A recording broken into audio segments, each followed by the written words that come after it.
Instrui ao menino no caminho que deve andar, e até quando envelhecer, não se desviará dele.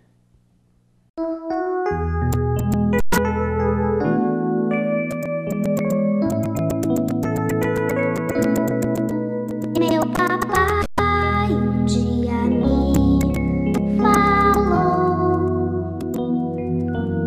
que obediente eu deveria ser,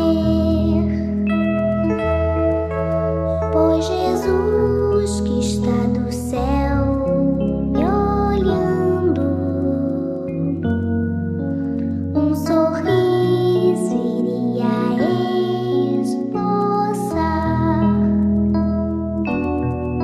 Meu Jesus, eu te amo tanto, quero sempre agradar-te. Sei o quanto tu me amas, sei que devo ser melhor, sei que entendes esta minha prece, pois criança foste como eu. Não te esqueças, quero